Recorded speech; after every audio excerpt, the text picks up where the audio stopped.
네, 안녕하십니까. 저는 48기 1번 반장 양서아라고 합니다. 네, 제가 오늘 여러분께 말씀드릴 내용은 입학 전 공부 방식에 대해서 말씀드리겠습니다.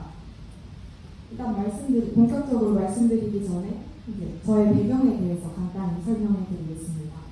저는 국내파, 한국에서 태어나서 초등학교, 고등학교, 대학교 다 한국에서 나온 국내파 학생이었습니다.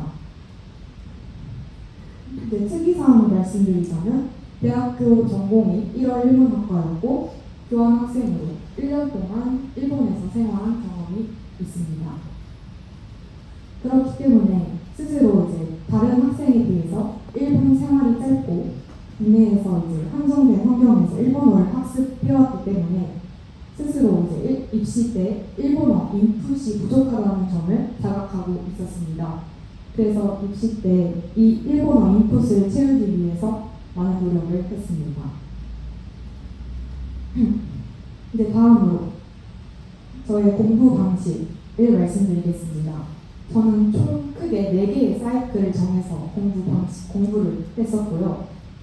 그 4가지를 먼저 말씀드리자면 첫 번째로는 일본어 인풋을 채우고, 두 번째로는 실전 감각 체득, 세 번째로는 피드백 반영, 그리고 마지막으로 4번째는 어찌 보면 제일 중요한 멘탈 유지가 있었습니다.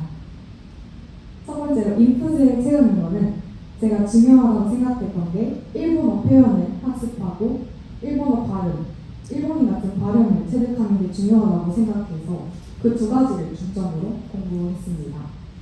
일단 일본어 표현 같은 경우에는 인터넷에 올라와 있는 일본어 인터넷 기사를 보면서 문체를 익혔고, 또 일본어 용어 같은 경우에는 일본의 시사 용어집을 구매해가지고 일본에서는 한국과 어떤 다른 용어를 어떻게 쓰는지, 어떤 표현을 사용하는지 접했습니다. 그리고 이거를 접하는 거에서 그치는 게 아니라 나만의 단어장을 만들어가지고 비슷한 용어, 유의어, 그리고 반의어를 정리하고 또 더 나아가서 1차 시험에서 쓸 수 있을 것 같은 표현을 정리해가지고 공부했습니다. 다음으로는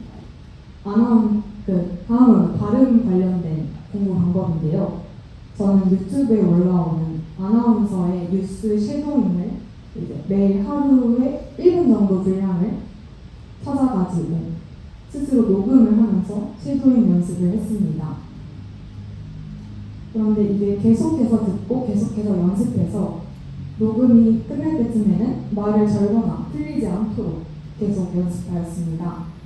쉐도잉을 할 때에는 한자로 보면은 아는 단어가 많은데 막상 귀로 들었을 때는 귀에 들어오지 않는 경우도 있었기에 어느 정도 들으면서 익숙해지도록 쉐도잉을 하였습니다.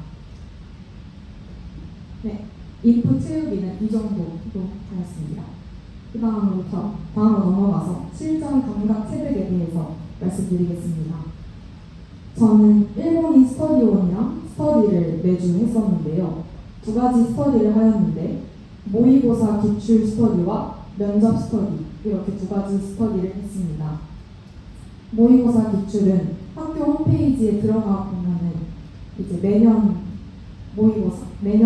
기출 문제가 나와 있는데요. 그 기출 문제를 7월 마지막 주부터 시작해가지고 총 11년치를 풀었습니다.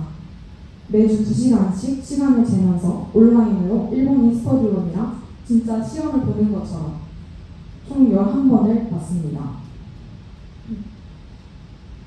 그리고 면접 스터디 같은 경우에도 실제 면접 환경처럼 저는 일본어로 면접을 보고 일본인 스터디원은 한국어로 면접을 보고 서로 자료를 준비해 와서 딱 10분 정도의 시간을 재면서 서로 낭독하고 요약하고 실제 면접처럼 질문하고 끝나고는 이런 표현이 좋을 것 같아, 아니면은 이런 말은 하지 않는 게 좋을 것 같아, 일본어는 부자연스럽다, 이런 식으로 피드백을 받아서 반영하려고 하였습니다.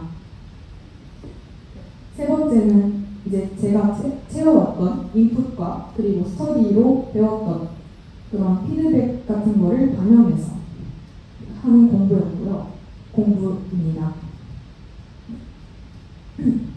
이제 1차 모의고사랑 앞서 말씀드렸듯이 1차 모의고사랑 이제 2차 면접 피드백 이렇게 스터디 두 가지를 했다고 말씀드렸는데요. 이제 실제로 이제 1차 모의고사를 보고 2차 면접을 보면서 스터디 1이랑 1차 모의고사 같은 경우에는 서로 이제 피드백을 하는 식으로 했었는데요. 그렇게 서로의 원고를 읽어보고 어떤 표현을 썼는지 익혀보면서 네이티브는 실제로 이때는 이런 표현을 쓰는구나, 아니면 일본에서 쓰는 시사 영어는 이런 식이구나 라는 식으로 스스로 익힐 수 있었습니다. 또 2차 면접 같은 경우에는 저는 항상 받았던 피드백이 말이 너무 캐주얼해서 그냥 면접이 아니라 친구랑 얘기하는 느낌이 들어요 라는 피드백을 받았었는데요. 그때부터 이제 일본의 경어나 언어랑 말투를 좀 익히려고 노력하였습니다. 이제 마지막으로 여러분들께 얘기 드릴 내용은 멘탈 유지인데요. 특히 지금 6월인데 점점 더워지면서 힘든 시기가 올 거라고 생각합니다. 그래서 공부를 하면서 힘들거나 뭔가 하기 싫은 날이 있으면 저는 과감하게 푹 쉬고 친구를 만났거나 아니면 여행을 갔었는데요. 이렇게 리프레시하는 시간을 가져주는 것도 좋은 것 같습니다. 그리고 마지막까지 스스로에게 자신감을 불어넣어주는 태도가 중요한 것 같습니다. 저는 입시는 기세라고 생각하기 때문에 마지막까지 파이팅 하시고 내년에 뵐 수 있으면 좋겠습니다. 제가 준비한 내용 여기까지입니다.